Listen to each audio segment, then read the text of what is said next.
Mom and Dad said, "You never contribute anything to this family." My sister delivered it like a perfectly timed joke, and the room erupted in laughter. Wine glasses clinked sharply. Forks scraped against the plates. Their smiles looked staged. Their pride felt borrowed. I stayed seated, cutting my food into precise pieces, pretending their harsh words didn't touch me. They had no clue that every month I quietly transferred $7,500 to keep their pristine home secure. 3 years of swallowing my words, disguised as responsibility. That evening, under the grand golden chandelier, I truly smiled for the first time. The words I was about to speak would completely overturn everything they thought they knew about me. The Hawthorne house always looked like it belonged in a luxury magazine. White marble floors, gilded mirrors, and costly candles scented with approval from society. Mom took pride in maintaining the illusion. She arranged the Thanksgiving table each year like a theatrical set, folding napkins into artful shapes. The expensive china never touched the dishwasher. She believed perfection could mask reality. For many years, she was nearly right.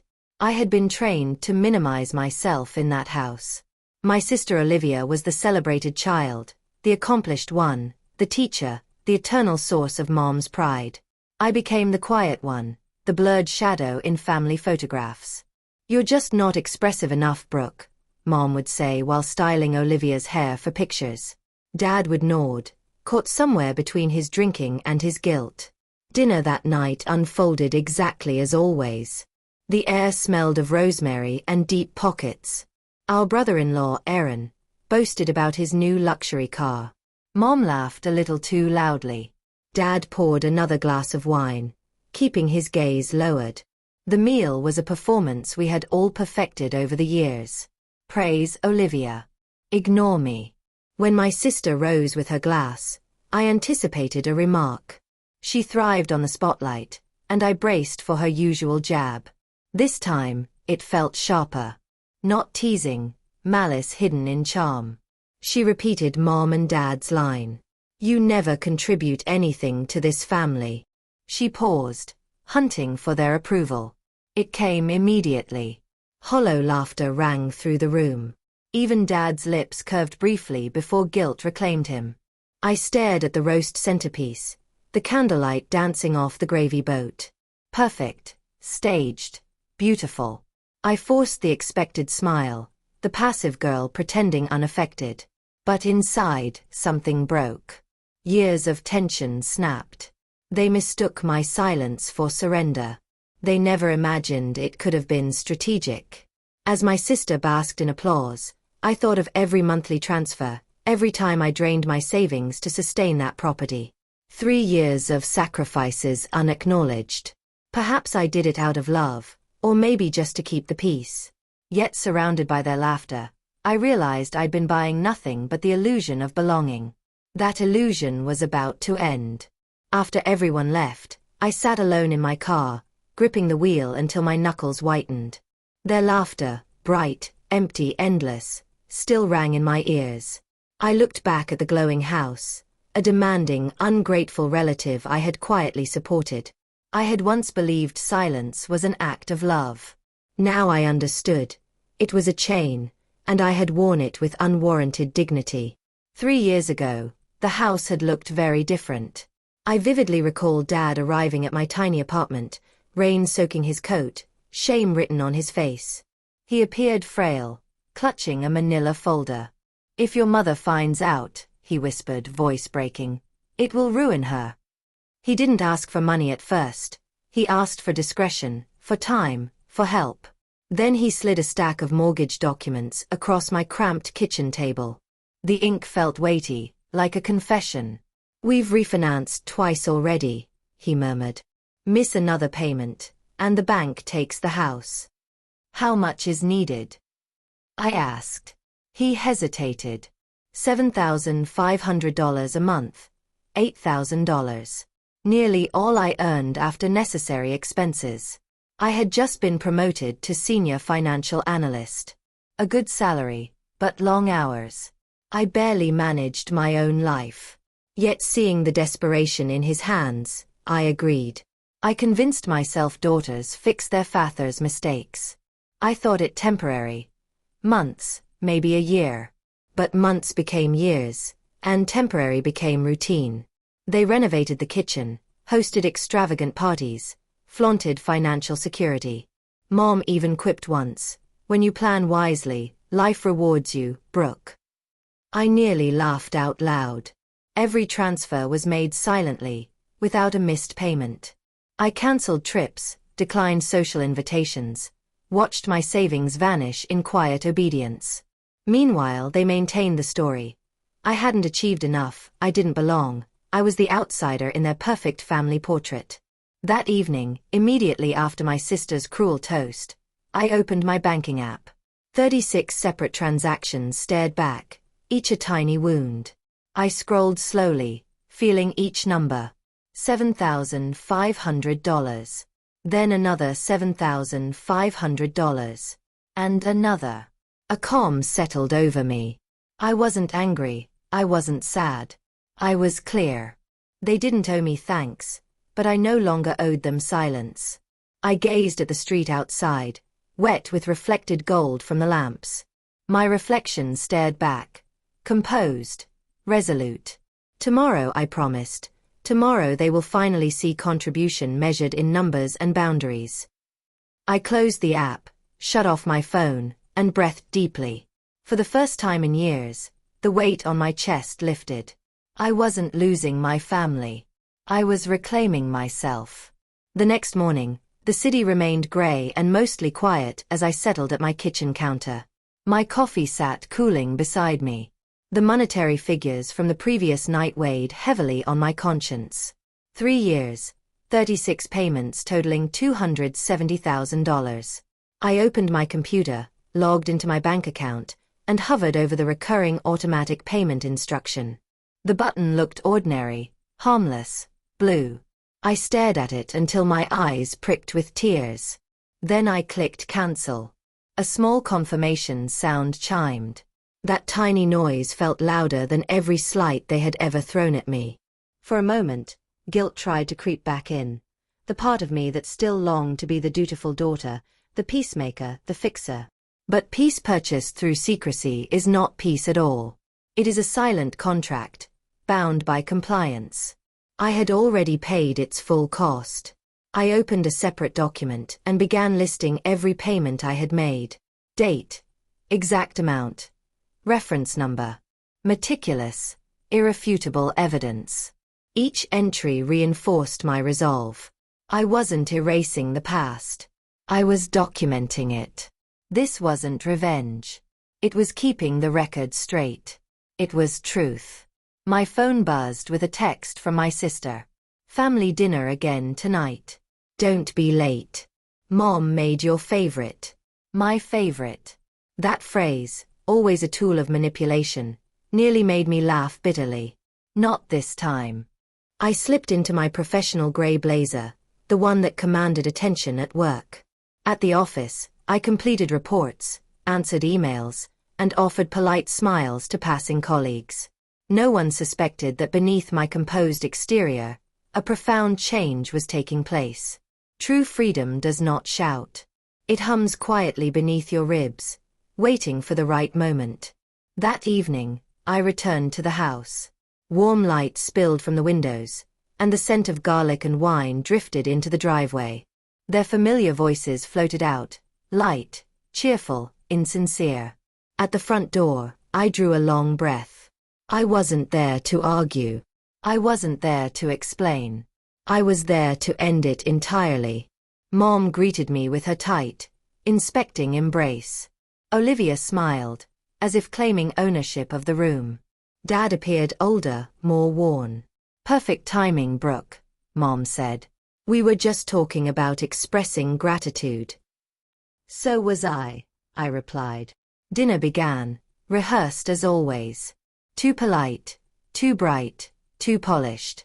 The table shimmered beneath the chandelier. Every dish gleamed, arranged for photographs.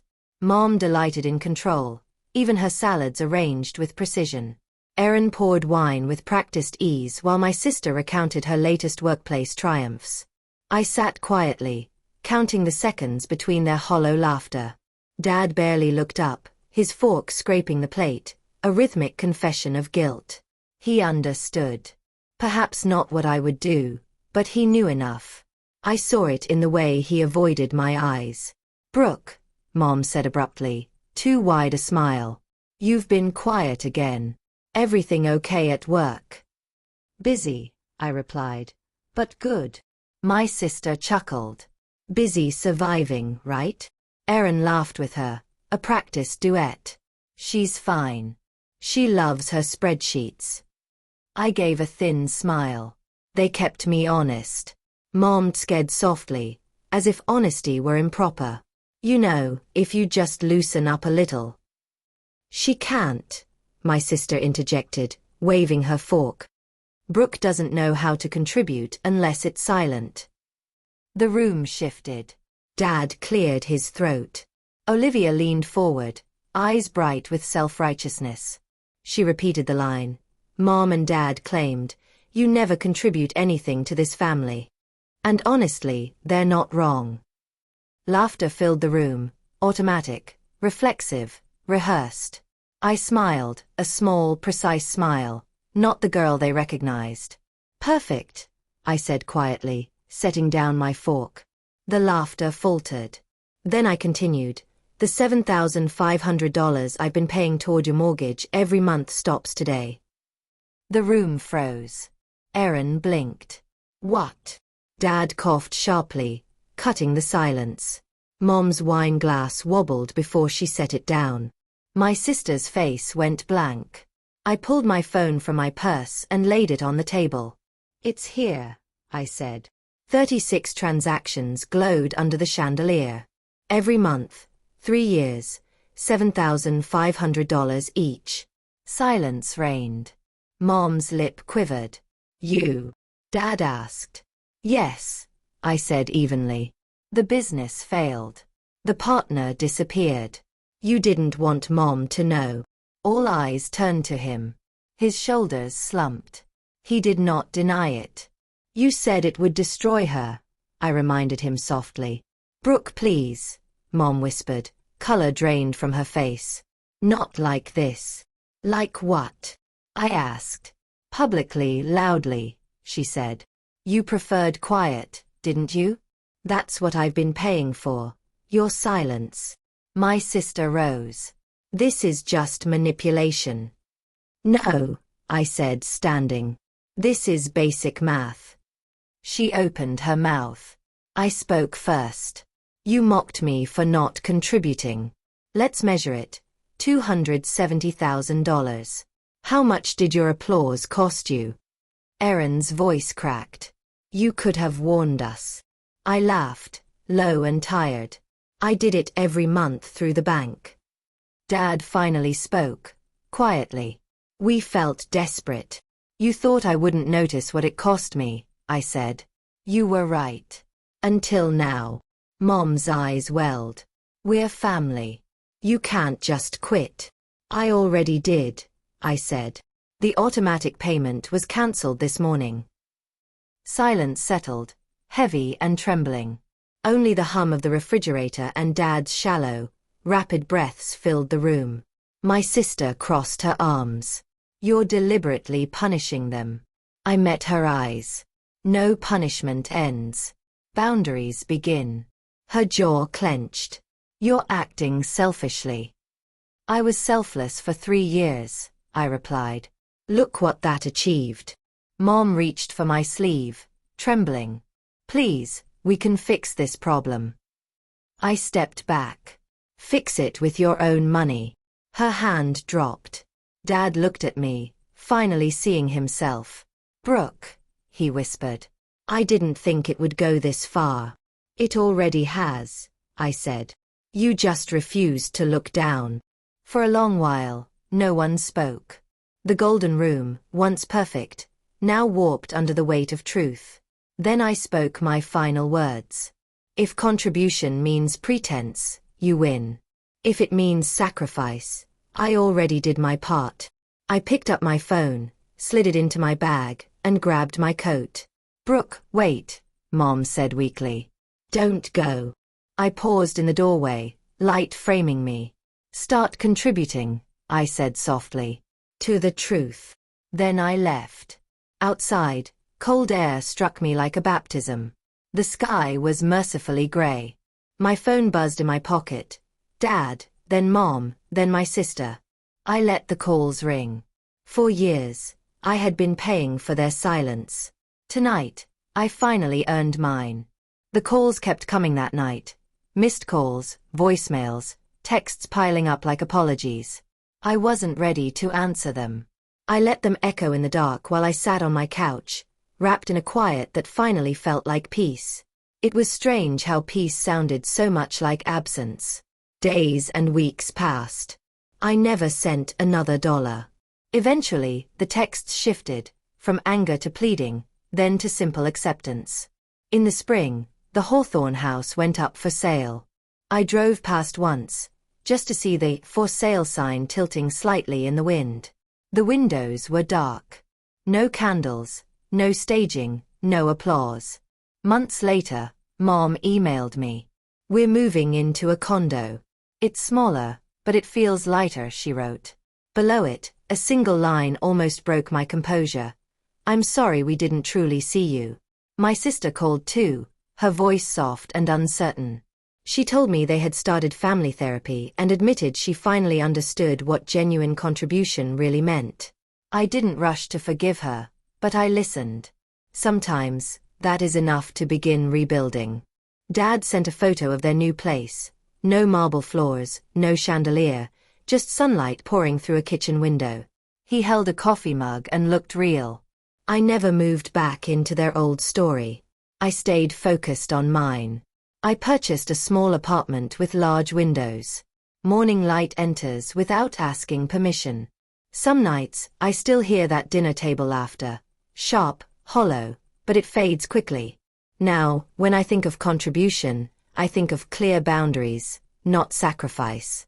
When I think of family, I think of truth, not applause. Real peace doesn't always come from forgiveness. Sometimes it comes from finally drawing the line no one else dared to draw. I didn't need their applause to know my value. I only needed to stop paying for my own silence. Every morning, sunlight hits my coffee cup, and I remember, contribution isn't measured in sacrifice. It is measured in honesty. If you have ever been told you aren't enough, let this story remind you, your boundaries are your freedom. Drop a comment. Share your story. Hit like, share, and subscribe for more true stories about personal strength, family, and the quiet power of reclaiming yourself. Sometimes it comes from finally drawing the line no one else dared to draw. I didn't need their applause to know my value. I only needed to stop paying for my own silence. Every morning, sunlight hits my coffee cup, and I remember, contribution isn't measured in sacrifice. It is measured in honesty. If you have ever been told you aren't enough, let this story remind you, your boundaries are your freedom. Drop a comment. Share your story. Hit like, share, and subscribe for more true stories about personal strength, family, and the quiet power of reclaiming yourself. Sometimes it comes from finally drawing the line no one else dared to draw. I didn't need their applause to know my value. I only needed to stop paying for my own silence. Every morning, sunlight hits my coffee cup, and I remember, contribution isn't measured in sacrifice. It is measured in honesty. If you have ever been told you aren't enough, let this story remind you, your boundaries are your freedom. Drop a comment. Share your story. Hit like, share, and subscribe for more true stories about personal strength, family, and the quiet power of reclaiming yourself. Sometimes it comes from finally drawing the line no one else dared to draw. I didn't need their applause to know my value. I only needed to stop paying for my own silence. Every morning, sunlight hits my coffee cup, and I remember, contribution isn't measured in sacrifice. It is measured in honesty. If you have ever been told you aren't enough, let this story remind you, your boundaries are your freedom. Drop a comment. Share your story. Hit like, share, and subscribe for more true stories about personal strength, family, and the quiet power of reclaiming yourself. Sometimes it comes from finally drawing the line no one else dared to draw. I didn't need their applause to know my value. I only needed to stop paying for my own silence. Every morning, sunlight hits my coffee cup, and I remember, contribution isn't measured in sacrifice. It is measured in honesty. If you have ever been told you aren't enough, let this story remind you, your boundaries are your freedom. Drop a comment. Share your story. Hit like, share, and subscribe for more true stories about personal strength, family, and the quiet power of reclaiming yourself. Sometimes it comes from finally drawing the line no one else dared to draw. I didn't need their applause to know my value. I only needed to stop paying for my own silence. Every morning, sunlight hits my coffee cup, and I remember, contribution isn't measured in sacrifice. It is measured in honesty. If you have ever been told you aren't enough, let this story remind you, your boundaries are your freedom. Drop a comment. Share your story. Hit like, share, and subscribe for more true stories about personal strength, family, and the quiet power of reclaiming yourself. Sometimes it comes from finally drawing the line no one else dared to draw. I didn't need their applause to know my value. I only needed to stop paying for my own silence. Every morning, sunlight hits my coffee cup, and I remember, contribution isn't measured in sacrifice. It is measured in honesty. If you have ever been told you aren't enough, let this story remind you, your boundaries are your freedom. Drop a comment. Share your story. Hit like, share, and subscribe for more true stories about personal strength, family, and the quiet power of reclaiming yourself.